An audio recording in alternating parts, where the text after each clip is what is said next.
আজকের দিনে দাঁড়িয়ে বিরিয়ানি কিন্তু সবাই বানিয়ে নিতে পারে, এই ধারণাটা কিন্তু সম্পূর্ণই ভুল। হ্যাঁ, অনেকেই বানিয়ে নিতে পারে ঠিকই, তবে আজও কিন্তু বিরিয়ানি বানানোর জন্য ঘন্টার পর ঘন্টা রান্নাঘরে সময় চলে যায়। আজকে তোমাদের সাথে শেয়ার করব একদম কম সময়ের মধ্যে এরকম ঝুরঝুরে বিরিয়ানি তোমরা কিভাবে বানাবে। তার জন্য প্রথমেই নিয়ে নিতে হবে বেশ খানিকটা পরিমাণ বিরিয়ানির চাল, আর তারপর এটাকে বেশ ভালো করে 2-3 বার ধুয়ে ঢেকে রেখে দিতে হবে 15 থেকে 20 মিনিট। এবার বিরিয়ানি বানানোর জন্য অবশ্যই আমাদের লাগবে চিকেন। তো বেশ খানিকটা বড় বড় পিস নিয়ে নিয়েছি চিকেনটাকে বেশ ভালো করে ধুয়ে পিসগুলোর মাঝখান থেকে অল্প করে চিড়ে নিয়েছি, যাতে করে মাংসটা সেদ্ধ হতে সুবিধা হয়। এবার মাংসটা যাতে তাড়াতাড়ি সেদ্ধ হয় এবং সুন্দর নরম হয়ে যায়, তার জন্য কিন্তু দিয়ে দেবো বেশ খানিকটা পরিমাণ টক দই, পরিমাণ মতো লবণ এবং হলুদ দিয়ে ভালো করে মেখে এই মাংসটাকেও রেখে দেবো 10 থেকে 15 মিনিট। ততক্ষণ চলো বিরিয়ানি বানানোর জন্য বাকি যে প্রসেস সেগুলো কমপ্লিট করে নেওয়া।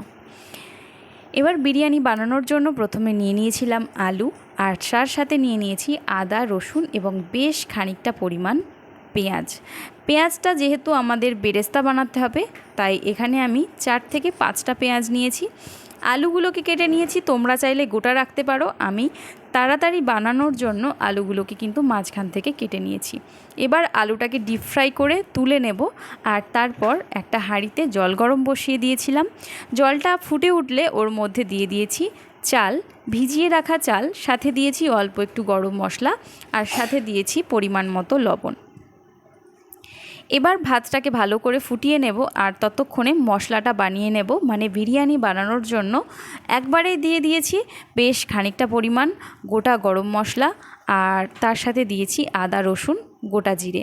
এটাকে ভালো করে পেস্ট করে নেব, আর তারপর এখানে দেখো বেরেস্তাটাও কিন্তু ভেজে নিয়েছি, মানে পেঁয়াজটাকে ভালো করে ভেজে তুলে নিয়েছি। আর তারপর অল্প একটু বেরেস্তা রেখে দিয়েছিলাম গরম তেলের মধ্যে। ওই তেলের মধ্যেই জয়িত্রী, জায়ফল, স্টার ফুল, শুকনো লঙ্কা এবং গোটা গরম মশলা দিয়ে ভালো করে ফোড়নটাকে ভেজে নিয়ে ওপর থেকে দিয়ে দিয়েছি চিকেন। মাখিয়ে রাখা চিকেনটা দেওয়ার পর বেশ ভালো করে কষিয়ে নেব। হ্যাঁ জানি অনেকেই কিন্তু বিরিয়ানি রান্না করার জন্য চিকেনটাকে ভেজে নেয়, তবে আমি কিন্তু চিকেনটাকে ভেজে নিচ্ছি না, একেবারেই মশলার সাথে কষিয়ে নেব। তো ওপর থেকে দিয়ে দিয়েছি আদা রসুনের পেস্ট, যে পেস্টটা আমি করে নিয়েছিলাম, তো সেই পেস্টটাই কিন্তু ওর ওপর থেকে দিয়ে দিলাম। সাথে অবশ্যই দিয়ে দেব 2টো লাল লঙ্কা, এবং অবশ্যই দিয়ে দেব কিছুটা পরিমাণ গুঁড়ো লঙ্কা। ঝালটা তোমরা তোমাদের পরিমাণ মতোই দেবে, তবে বিরিয়ানির ক্ষেত্রে কিন্তু খুব বেশি ঝাল হয় না, আবার খুব বেশি মিষ্টিও হয় না।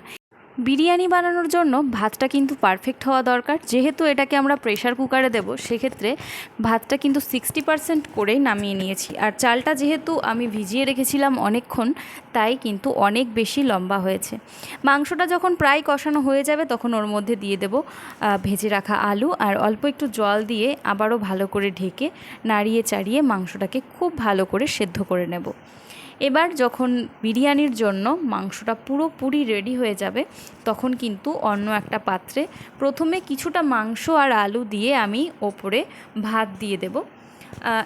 এই বিরিয়ানিটা আমি 2টো লেয়ারে বানাবো, তাই প্রথম লেয়ারের জন্য কিছুটা পরিমাণ ভাত দিলাম, আর তারপর ওপর থেকে দিয়ে দিলাম আবারও একটু চিকেন, মানে চিকেনের লেগ পিস দিয়ে দিয়েছি, আর সাথে দিয়ে দিয়েছি 2-3টে আলু। ওপর থেকে অবশ্যই একটু গ্রেভি ছড়িয়ে দেব, এতে করে কিন্তু বিরিয়ানির টেস্টটা অনেক বেশি ভালো হবে। যদি ডবল লেয়ারে বিরিয়ানি বানানো হয় তাহলে কিন্তু বেশ ভালো হয়, যেহেতু ভাতের পরিমাণটা অনেক বেশি, তো সেক্ষেত্রে আমি বলবো 2-3টে লেয়ার করে দিলেই বেশি ভালো হবে। এবার ওপর থেকে বেরেস্তা ছড়িয়ে দেওয়া হয়েছে, আর তারপর আবারও একবার ভাত দেওয়া হয়েছে। তো দিয়ে দিয়েছি কেশর ভেজানো দুধ, সাথে দিয়েছি একটু মধু, ওপর থেকে দিয়ে দিয়েছি ঘি, এবং তার সাথে দিয়েছি বেরেস্তা, এবং কয়েকটা কাঁচা লঙ্কা ভেজে আমি ওপর থেকে ডেকোরেশন করার জন্য দিয়ে দিয়েছি। সাথে অবশ্যই দিয়েছি কয়েক ফোঁটা আতর, আর তারপর একটা সিটি দিয়েই কিন্তু নামিয়ে নিয়েছি আমার এই বিরিয়ানি। তো দেখো কত সুন্দর ঝুরঝুরে হয়েছে, দেখতে যেমন সুন্দর হয়েছে, খেতেও কিন্তু ঠিক তেমনই দারুণ টেস্টি হয়েছিল।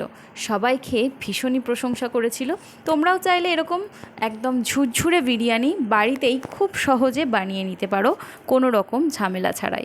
আমার তো মনে হয় ভাতের সাথে ডাল, চিকেন, নানান রকম পদ রান্না করার চেয়ে এই বিরিয়ানি রান্না করাটা অনেক বেশি সহজ। তো আজকের রেসিপিটা তোমাদের কেমন লাগলো অবশ্যই কমেন্টে জানিও। আর রেসিপিটা যদি তোমাদের ভালো লেগে থাকে অবশ্যই ফলো করে নিও আমার এই চ্যানেলটি। তোমরা কোথা থেকে এই ভিডিওটা দেখছো অবশ্যই কমেন্ট করে জানিও।